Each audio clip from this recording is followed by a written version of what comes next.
s'abandonner à la vie, la déesse suprême. Mais qui peut s'abandonner à la vie? C'est seulement en réalisant que moi ou ce je est une illusion qui n'existe pas réellement, qui est une formation, une cristallisation, identification avec un corps mental, une entité séparée.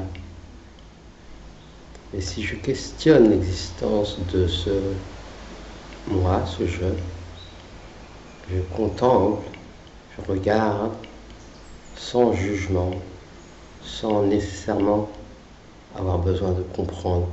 C'est plutôt une vision qui dépasse le mental.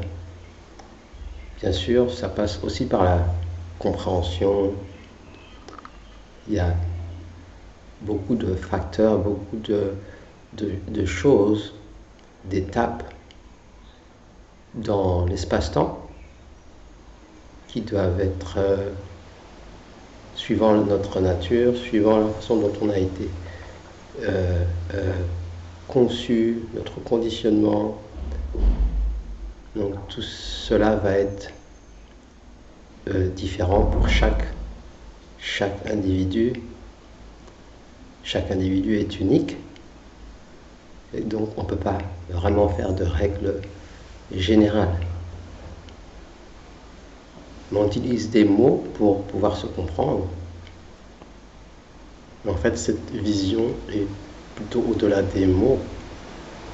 Parce que ce qui peut voir que moi ou je est une illusion ne peut pas être vu par ce même moi ou je. Donc cette vision vient d'une conscience plus globale. Et cette vision libère ce fardeau d'être quelqu'un qui doit faire quelque chose, qui doit atteindre, qui doit s'éveiller, qui doit sortir d'une prison de nos karmas. Donc on commence bien sûr par là, parce que ce moi cherche à se libérer, à sortir de ses souffrances. Il expérience aussi ce moi des plaisirs, des bonheurs, et ils alternent nécessairement avec des souffrances et des douleurs physiques, émotionnelles, mentales. Donc ce je cherche à en sortir, et c'est tout à fait naturel. Mais lui-même, en faisant partie de ce grand jeu, où il est une entité séparée, il ne peut pas lui en sortir. C'est quelque chose d'autre que l'on est fondamentalement par nature, qui peut voir, qui voit maintenant que ce n'est pas réellement ce que je suis. Encore une fois, il ne s'agit pas de nier l'existence apparente de l'individu, l'expérience dans la matière, dans l'espace-temps. Bien au contraire, c'est de réaliser que cette danse dans l'espace-temps est ma propre création en tant qu'être inconditionné qui est au-delà du mental, du jugement, de la séparation, de la différence. Tout ce jeu est ma création. En pensant être perdu dedans, je cherche à m'en libérer. Mais quand je réalise que je ne suis pas réellement dedans, comme Jésus disait, je suis dans ce monde mais pas de ce monde. Donc l'expérience est là, l'expérience au niveau de l'espace-temps, en tant qu'individu, est là. Mais cette vision, par la conscience indifférenciée, réalise que je suis toujours libre, que je suis au-delà de l'espace-temps, au-delà de la naissance et de la mort. Je suis la vie. Et en fait, s'abandonner à la vie, c'est abandonner le S' de s'abandonner, le petit soi identifié, l'abandonner à la vie elle-même et réaliser que je suis la vie éternelle, cette conscience illimitée. Donc cette vie, on peut l'appeler comme on fait parfois la déesse suprême. Dans certaines traditions, c'est plutôt vu comme quelque chose un principe masculin, comme par exemple le Sadguru, ou le pouvoir maître, ou ces notions plutôt masculines. Mais on peut aussi le voir d'une autre façon et appeler ce pouvoir créateur la déesse suprême. C'est utilisé de cette manière dans le Cachemire Shivaïsme, qui parle de cette énergie, de cette Shakti, suprême Shakti, qui est en fait l'expression de l'être, de l'absolu, de Shiva absolu, l'être, qui bien au-delà de l'espace-temps, qui est pas quelque part dans le ciel. On parle de cette image de ciel qui semble être là-haut. Et c'est ce qui nous a un peu perdu dans toutes les traditions, les religions, y compris la religion chrétienne, qu'il faut atteindre un ciel qui est là-haut. Donc on retombe dans le piège de là-bas, le rêve de là-bas. Et si on rêve de là-bas, on est forcément dans l'espace-temps, parce que dans le moment présent, absolu, il n'y a pas de là-bas. Il n'y a que ici et maintenant. Donc ce ciel, en fait, est ici et maintenant, ce que je suis, par nature non manifestée, qui fait l'expérience à travers un système très complexe d'énergie dans l'espace-temps, qu'on appelle aussi Shakti, on peut appeler la vie. Donc réaliser que cette vie, en fait,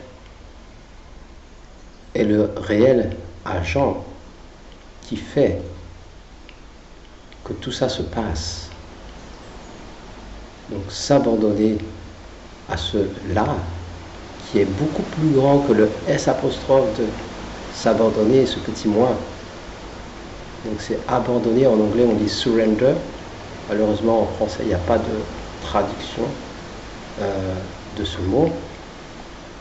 To surrender. Donc peut-être le plus proche, s'abandonner, mais c'est pas dans la notion négative de cette blessure d'abandon. C'est comme ça que ça peut résonner d'une façon mal comprise. Donc s'abandonner, c'est totalement joyeux, parce que réaliser que je suis beaucoup plus que ce petit S apostrophe, moi que je suis cette vie même, donc je m'abandonne à moi-même. Et en fait, la vie fait tout. Il y a juste à observer dans un corps humain combien de fonctions, combien de choses se passent de moment en moment. Combien de cellules, des milliards, on nous dit, de cellules. Tous ces organes physiques et ces corps subtils, les 5 sens, c'est une création tellement incroyable que le moi, le petit moi, est bien loin de comprendre et de prétendre contrôler et faire tout ça. Donc c'est en quelque sorte un usurpateur qui pense contrôler, mais qui en fait n'a pas de contrôle sur ce qui se passe, la digestion, la respiration, tout se passe naturellement, et c'est cette énergie, cette Shakti, ce pouvoir, la vie, cette déesse suprême qui fait. Et moi, en tant qu'être absolu,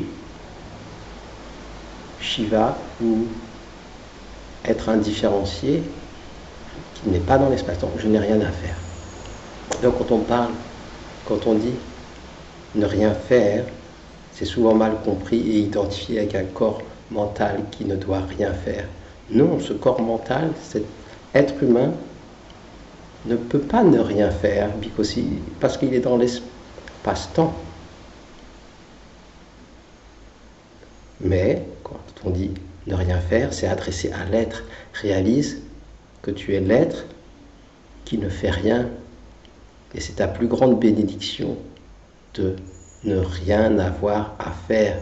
Au fond de nous, notre âme, c'est ce qu'elle souhaite, c'est d'être en paix, ne rien faire, juste être. Quelle joie de réaliser cela. Et que la vie manifestée fait son travail. Donc du coup, il n'y a pas d'opposition entre cet être que je suis et l'expression de l'être. Donc c'est la danse de Shiva et Shakti, la danse de l'être et du faire de l'espace, dans l'espace-temps, dans la manifestation. Tout en sachant, par ma propre expérience, en tant qu'être absolu, intouchable, par toutes ces expériences, sur n'importe quel plan de la création, qu'en fait il n'y a pas de lutte, il n'y a pas de problème, juste la vie qui se passe. Et donc il y a cette union intérieure, cet amour entre Shiva et Shakti, entre l'être et sa manifestation. Et le corps mental est la manifestation de ce que je suis. Donc, tant qu'on est dans cette schizophrénie, cette lutte intérieure à ne pas savoir vraiment qui je suis, au fond, nous, notre âme aspire au bonheur, à la joie, mais l'énergie nous dit fais ceci, l'énergie, la société, notre conditionnement, les religions nous disent fais ceci pour être heureux, fais cela, il faut atteindre le 7e ciel, il faut être riche, il faut être beau, il faut être ceci, il faut être. Et notre âme ne peut pas entendre cela. Notre âme veut la paix, la joie, le bonheur permanent. Donc l'âme ne pourra jamais être satisfaite de quelque chose qui est en perpétuel mouvement. Donc tout ça c'est un jeu en fait, parce que cette création est juste une expérience, comme quand on rêve la nuit, quand on revient du rêve, on réalise que ça ne s'est pas réellement passé. Et pourtant on l'a vécu, on a senti, on a éprouvé des choses très agréables ou très désagréables. On l'a vécu, l'expérience était bien là, mais on réalise que ça ne s'est pas réellement passé. C'est exactement la même chose, tout ce qu'on vit sur ce plan de l'espace-temps, sur le plan physique, c'est la même chose. Ce que je suis, l'être, n'est pas affecté par ce qui se passe. C'est la seule façon que notre âme peut retrouver sa paix et être dans ce bonheur, cette joie de reconnaître elle-même ce qu'elle est. Et quand j'emploie le mot âme, c'est pas une âme séparée d'autres âmes, c'est plutôt dans le sens de Atma, qui est en sanskrit veut dire l'âme indifférenciée, l'être. Parce que si je tombe dans le piège de me prendre pour non pas le corps mais une âme qui sort du corps, je suis toujours dans cette illusion d'être une entité séparée en tant qu'âme qui cherche sa destination, qui cherche son âme sœur, qui cherche.